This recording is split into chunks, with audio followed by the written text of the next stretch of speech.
नमस्कार दोस्तों, Gurukul of politics पर आपका स्वागत है। मैं हूं आपका दोस्त धर्मेंद्र कंवारी और हमारे साथ हैं हम सब के प्रिय डॉक्टर सतीश त्यागी जी। नमस्कार। डॉक्टर साहब, कैसे हो आप? बहुत बढ़िया।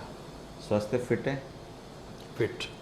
बारिश में स्वास्थ्य के थोड़े इशू भी रहते हैं, कभी कभी खराब हो जाते हैं बारिश में स्वास्थ्य ना। वर्षा ऋतु तो जड़ है बीमारियों की। जड़ है। मानसून की बहुत सारी डिजीज़ हैं और वायु रोग बहुत होते हैं, स्किन डिजीज़ बहुत ज़्यादा है। आज हमारा लोक कथा का दिन है। वैसे अच्छा, कहानी सुनने सुनाने का दिन है। तो बात आपने हेल्थ से शुरू की। बात इसलिए हेल्थ से शुरू की है क्योंकि आपको पता है मैं खाने पीने का शौकीन हूँ। जी जी। तो आज मैं आपको आपके लिए तोहफा लाया अरे हूँ। वाह, ये क्या है? ये हरियाणवी व्यंजन है सर। इसको अच्छा। बोलते हैं सुहाड़ी। और ये सिर्फ बारिश के सीज़न में ही घरों में बनता है। और इसके साथ एक चीज़ है, ये गुलगुला। अच्छा। गुलगुला और सुहाड़ी, इन व्यंजनों की खास बात ये है सर, ये कोथળી में आते हैं। सावन यानी की कि तीज सावन पे जो की, आती जो अपनी बेटी से इसका जी। प्रचलन इसलिए हुआ था शुरू, क्योंकि पहले आने जाने के साधन थे नहीं। पर सावन के महीने में कोथली जो दी जाती थी, वो उसको देने के बहाने साल में कम से कम एक बार बाप या भाई अपनी बहन के घर जरूर पहुंचता था इस बहाने से। जी जी। और वो साथ में अपनी माँ के हाथ के बनाए गुलगुले सुहाड़ी भी लेके आता था। और तब से ये परंपरा चली हुई है। लेकिन इसका ये जो गुलगुले और सुहाड़ी हैं सर, गुलगुले पे तो मैं एक चुटकुला भी सुना दूंगा आपको। जरूर। और सुहाड़ी पे आप मुझे बहुत कुछ बताओगे, क्योंकि सुहाड़ी का जो संबंध है वो सीधा हमारी हेल्थ से है, क्योंकि ये तेल में बनती है, जी सरसों जी। के तेल में। तो गुलगुले पे मैं आपको चुटकुला सुनाता हूँ। एक बार एक लड़का कहीं पड़ोस में गया, तो उसकी ताई ने है ना गुलगुले बना रखे थे। जी। तो ये नरम बहुत होते हैं खाने में। तो उसको कई गुलगुले खा गया जो बड़े अच्छे लगे उसके। तो उसकी ताई से पूछा कि ताई इसका क्या नाम है? बोली बेटा इन्हें गुलगुले कहा करें। तो वो घर आया और 2-4 दिन बाद फिर बारिश हुई, फिर उसका वो खाने को मन करा, पर वो नाम भूल गया। तो बोला अपनी घरवाली ने, बोला वो ही बना दे जो मेरी ताई ने बनाए थे। अच्छा। तो बोली वो ही क्या? बोली वो ये नरम नरम से वो ही बना दे। बोली वो का कोई नाम भी तो होता होगा, उसको नाम नहीं आए। तो पहले ना थोड़ा गुस्सेल होते थे आदमी, उसने अपनी बहू का थप्पड़ मार दिए इस बात पर कि ये समझ क्यों नहीं रही क्या बनाना है। और थोड़ी देर में उसकी ताई आ गई। तो वो बहू का तो मुंह सूझ रहा था जी। तो बहू का मुंह देख के बोली, आ रहा है तूने बहू का गुलगुला भर का मुंह क्यों बना रखा है? तब ध्यान आया। तो बोला ताई तू पहले आ जाती, हमारी लड़ाई ना होती। हालांकि इंसान ठीक बात नहीं है, पर ये चुटकुला था। जी। और इसका बेसिक विज्ञान बताओ सर कि जो बारिश का महीना है उसमें तेल का प्रयोग आयुर्वेद में क्यों बताया गया है? सरसों का तेल क्यों खाना चाहिए हमें? देखिए, पहले तो नामकरण से शुरू करते हैं। जी। मुझे भी हरियाणा में आकर पता चला कि इसको सुहाली बोलते हैं। अच्छा। वैसे तो पश्चिम उत्तर प्रदेश जहाँ से मैं आता हूँ, वहाँ की और हरियाणा की संस्कृति बिल्कुल मिली जुली है, लगभग एक सी भाषा है। और लेकिन इसको सुहाली यूपी में, या तो हो सकता है कहते हो, मेरी जानकारी ना हो, लेकिन मेरी अपनी सीमित जानकारी में इसका नाम मीठी मट्ठी बोल देते थे। कुछ जगह मट्ठी एक टिकड़े भी किस्म। बोलते हैं शायद इनको ना। हाँ। हाँ। टीकड़े तो इसलिए बोलते हैं कि बहुत सख्त होते हैं, सख्त होते है ना। दूसरे ये जो गुलगुला है, इसको हमारे यहाँ पूड़े बोलते हैं, पूड़े। अच्छा। हाँ। हाँ। तो उस रूप में मैंने ये चीज़ें वहाँ खाई हैं। खाई। लेकिन अगर वहाँ के आदमी को आप जो ना जानता हो इस नाम से, आप कहेंगे कि आप सुहाली लेंगे, तो वो इस उम्मीद में शायद उसको सोच ले गुलगुला जैसा नरम कुछ होगा, उस तरह की चीज़ ना आ जाए कहीं। हाँ, ये उसका प्रभाव है सर। जैसे पाकिस्तान में सराइकी में दूध को तो खीर बोला जाता है। अच्छा। और खीर को दूध बोला जाता है, उल्टा है। तो अब ये सुहाली के पीछे जो विज्ञान है जो आपने बताया, देखिए, जब बरसात मतलब आकाश में बादल छाते हैं तो लोगों का मूड हो जाता है कि भाई पकोड़े हो जाए। कुछ बना लो। पकोड़े हुए, सुहाली हुई, गुलगुले हुए, इनका घी के साथ कोई मेल ही नहीं बैठता, सोचने को भी दिल नहीं करता। पकोड़े क्या बनेंगे घी में? मैंने तो कहीं देखा नहीं बनते हुए, है ना। और उसका एक विज्ञान चला आ रहा है सदियों से। आयुर्वेद ये मानता है कि ये जो वर्षा ऋतु है, मानसून का सीजन है, इसमें वायु दोष की प्रमुखता होती है। अच्छा।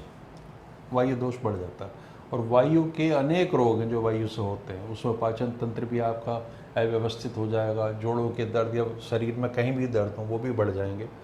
और तेल उसमें बड़ी अच्छी भूमिका अदा करता है, क्योंकि तेल जो है वो स्निग्ध है और वायु क्या है, वो रुक्ष है। वायु शुष्क है, रुक्ष है, और उसमें एक खास किस्म की मतलब एक उष्णता है। सारा शरीर आप देखेंगे जब वायु के प्रभाव में होंठ सूख जाएंगे, इस तरह की चीज़ें हो जाएंगी। तो उसमें जो स्निग्ध का काम करता है, स्नेहन का काम करता है सारे शरीर पे, वो तेल से बेहतर कोई नहीं करता। तो तेल उसमें सरसों का हो, तिल का तेल हो, विभिन्न क्षेत्रों में जिस जिस तरह की स्थितियाँ उस तरह का तेल होता है। हमारे क्षेत्र में जहाँ हम लोग बैठे हैं वहाँ सरसों का तेल ही सबसे ज़्यादा प्रयोग होता है, क्योंकि यहाँ सरसों की खेती भी सबसे ज़्यादा होती है। तो आयुर्वेद की दृष्टि से, स्वास्थ्य की दृष्टि से इन दिनों में जब वायु का प्रकोप है तो तेल से बने व्यंजन, चाहे वो सुहाली हों, गुलगुले हों या किसी और नाम से और चीज़ें हों, पकौड़े हों, उनका सेवन बढ़ जाता है और वो एक अच्छा भी लगता है। मतलब मन करने लगता है उन चीज़ों को। तो ये तो इसके पीछे विज्ञान है, आयुर्वेद इसका पक्षधर है कि इस तरह की चीज़ें खाई जाए और शरीर को लिए ये लाभदायक है। ऐसा भी कहते हैं वैद्य जी की जठराग्नि है वो इस समय थोड़ी मंद पड़ जाती है सावन के महीने में, तो तेल उस जठराग्नि को थोड़ा सा ठीक रखता है। बहुत लोग जो आयुर्वेद को नहीं जानते वो जठराग्नि को नहीं समझेंगे। ये डाइजेस्टिव फायर है। जो 13 प्रकार की अग्नि होती हैं आयुर्वेद में बताएगी, उनमें एक जठराग्नि है जो सारी चीज़ों को पचाने का काम करती है। जठर का मतलब होता है एपिगैस्ट्रिक रीजन, जो पेट के नीचे का भाग है। यहाँ जो अग्नि है साइंटिफिकली तो इसमें हाइड्रोक्लोरिक एसिड है और जूसेज है, लेकिन ये भी कैसे काम करेंगे? ये तभी काम करेंगे जब इनके पास कोई एनर्जी होगी, वो जठराग्नि है। तो जठराग्नि हर मौसम में उसका रूप बदलता रहता है, कभी मंद हो जाएगी, कभी बहुत तेज हो जाएगी। जाड़ों में आप देखिए कि वो विकराल रूप ले लेती है, कितनी भूख बढ़ जाती है बहुत ज़्यादा, तो उन दिनों में वो बढ़ जाती है। बरसात के सीजन में आके वो मंद हो जाएगी और बरसात के बाद में आएगी शीत ऋतु, तो धीरे धीरे ये फिर उठना शुरू हो जाएगी।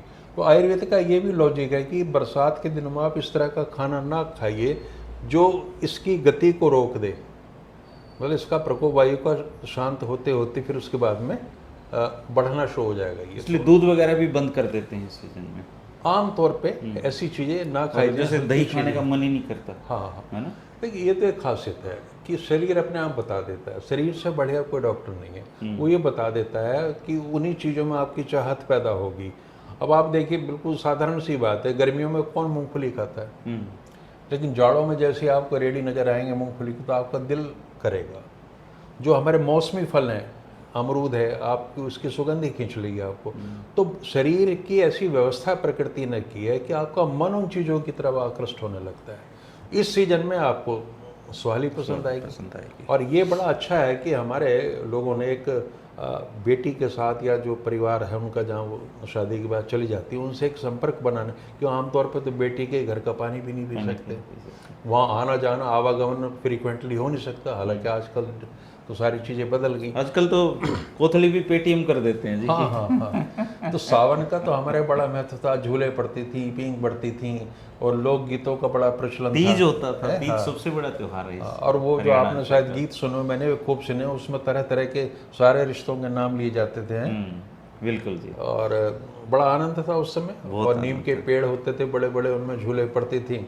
वो सब हमने बचपन में देखा, लेकिन अब तो सब मिस कर रहे हैं सारी चीज़ें। और ये जो हमारी जो महिलाएं हैं ना जी, हरियाणवी समाज में, ये बहुत बातुनी भी होती हैं। मतलब अगर हाजिर जवाबी की आप बात करो तो हरियाणा की महिलाओं का हाजिर जवाबी में कोई सानी नहीं है, लेकिन इसके चलते कई बार वो मुसीबत में पड़ जाती हैं। और जो आज की लोक कथा है ना, इसी पे है जी। एक बहुत ही ऐसी चतुर महिला थी, बहुत हाजिर जवाब महिला थी।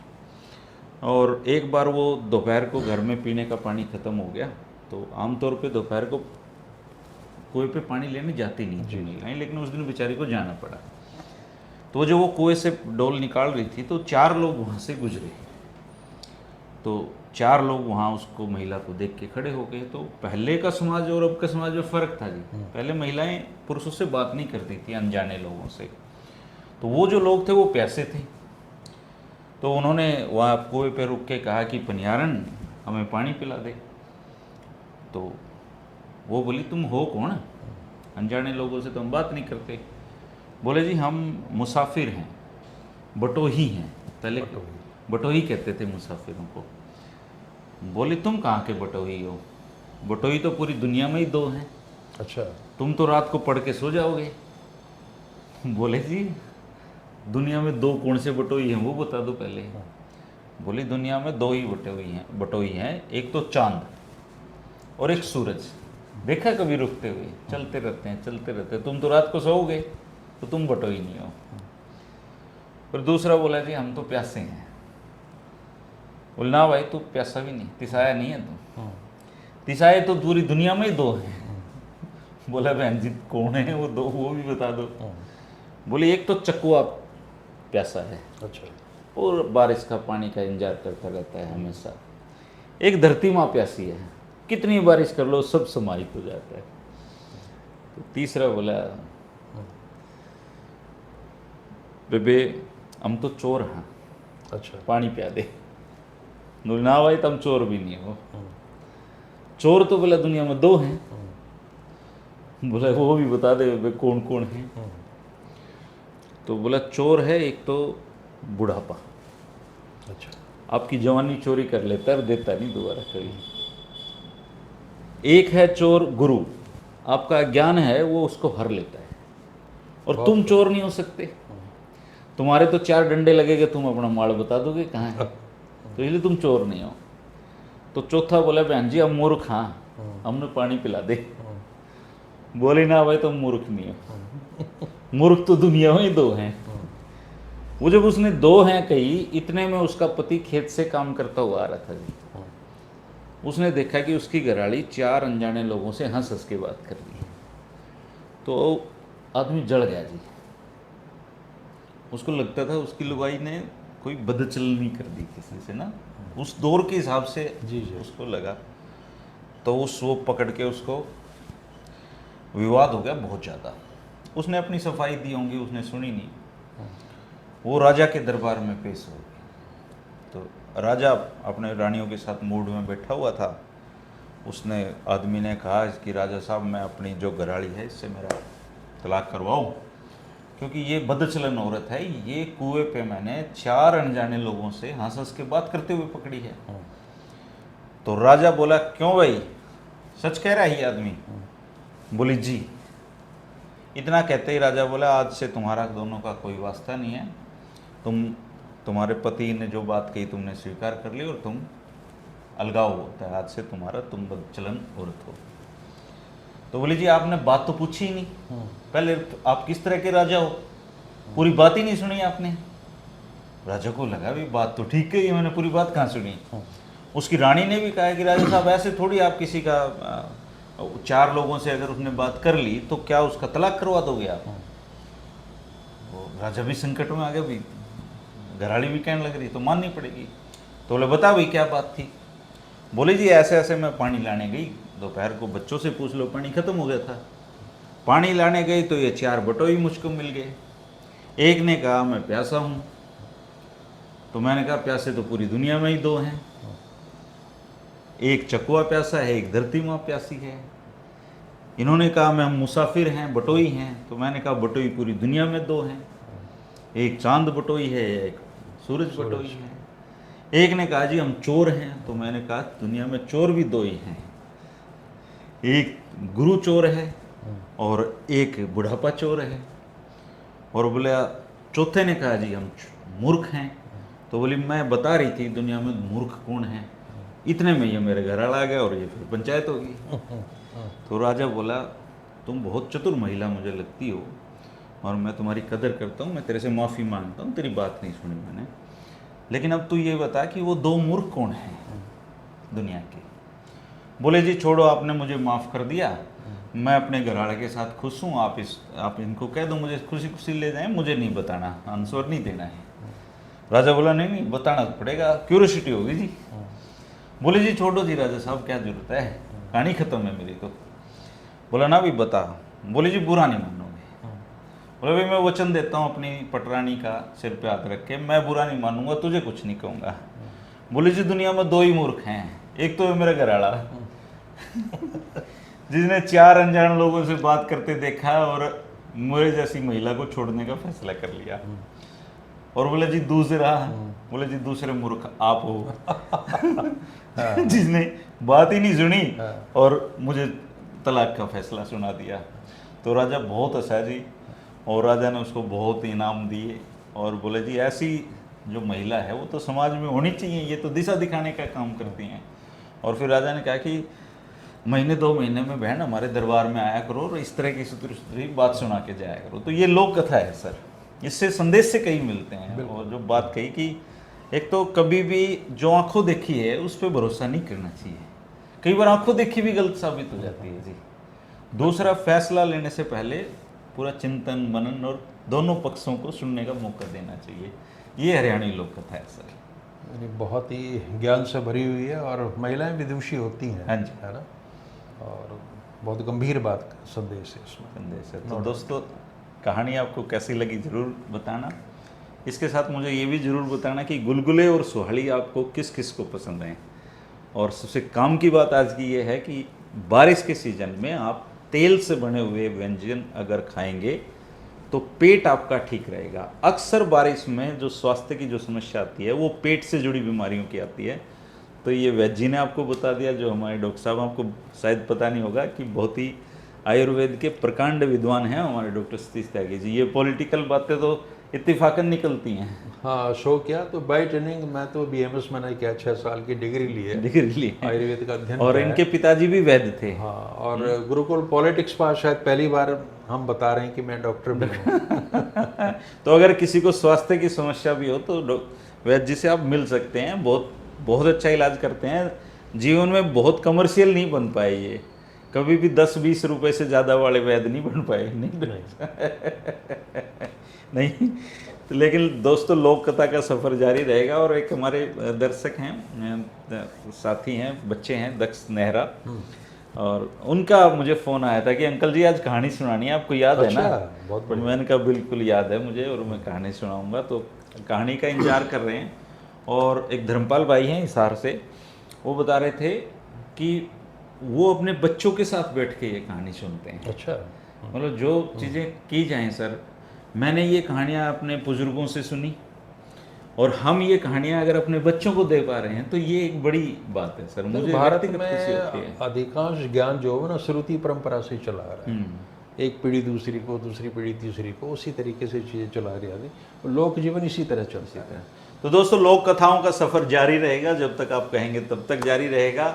संभव हो तो अपनी जो पीढ़ी है आने वाली, उनको जरूर ये लोक कथाएं सुनाया करो, क्योंकि लोक से निकली हुई कथाएं ज्ञान का भंडार होती हैं और हमारे जीवन को सही दिशाएं देखती हैं। मेरा ये सौभाग्य रहा कि बचपन में मुझे बहुत लोक कथाएं सुनाने वाले और कथक्कड़ों से मेरा वास्ता रहा, और हमारे गांव में भी कथक्कड़ होते थे। तो वो जो ज्ञान निकलता है, और बहुत सारे लोगों ने किताबें भी इस पे लिखी हैं, तो वो भी सब उनमें देख देख के उनको आपके सामने उनसे लेके आते रहेंगे। आपके शुक्रिया आपका। नमस्कार।